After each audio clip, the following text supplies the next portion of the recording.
One of the bins are on, but it's not quite finished. There's a webbing to go over the top canvas, just not water going in and things like that.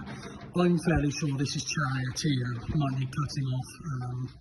That's something we can decide. The road wheels are on. The idlers are now all together. Put new bearings in it. They now turn nicely. The front sand guards are on. These are really important in my opinion when you're driving these along, purely because you don't get all the sand and crap in your eyes. And yeah, quite pleased with these. They were really bent, and they seem to have come out quite nicely actually. Side lights are all fitted, you've probably seen those. Headlights are all working. Closing, the locks all working, and then we've got a standard one on this side. Yeah, the doors are now separating. I can't get it to do it while I'm here with one hand, but the doors separating and locking in place. Should be, but yeah, both on the springs up to it. When the conduit's done, this will all look really nice when it's painted. And then we're on to periscopes. The beezer mounts, which is actually at the machinist at the moment.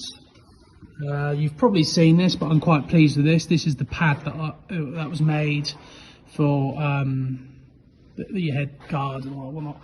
As you can see, this is just a test fit of one of the fire extinguishers. It obviously won't have the black horn on it and stuff like that, and there'll be another holder just there, and it will all get plumbed up, ready to go.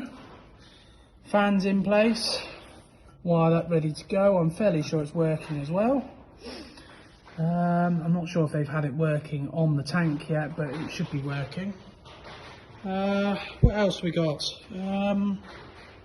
The other box should be put on, and all the Pioneer tools should be put on. We need to make another tensioner like your one on your tank, but that's to come. That won't take too long. Yeah. What else have we got? Oh yeah, the tiny tin. The valves on this one were all completely seized a bit, so they've all been relapped and they're all working now. Should have that running on Monday. One of the chaps should get a new spark plug for it as well. That's probably not very happy. What else we got? Dingo wheel station. This isn't yours, but shows you what they're all like inside. These threads here are ridiculously horrible to work with. You can't use a screwdriver or a hammer or anything. You have to have the correct tools to work on these, and I highly wouldn't advise letting anyone else do it. That's one of the chalices. As you can see, this one's all right. I've had the threads chased to make it nice, but yeah.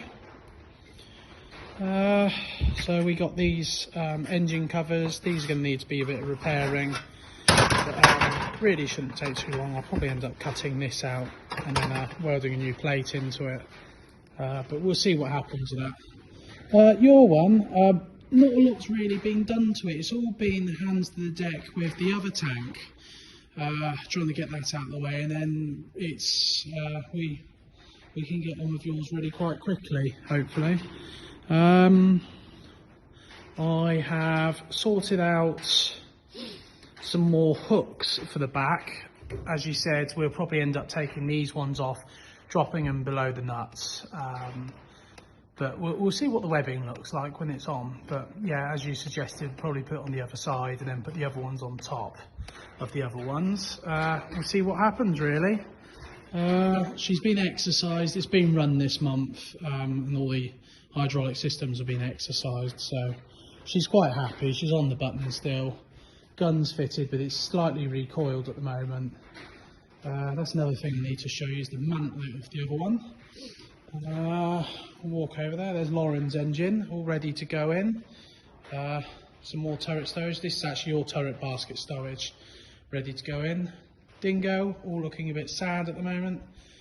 All the wheel stations are apart, being done, so that's what they look like when they all come apart, all a bit horrible and manky looking. Then they all get degreased and they'll all be painted up and made to look beautiful again, and then off we go. So just here is the mantlet and the slipper.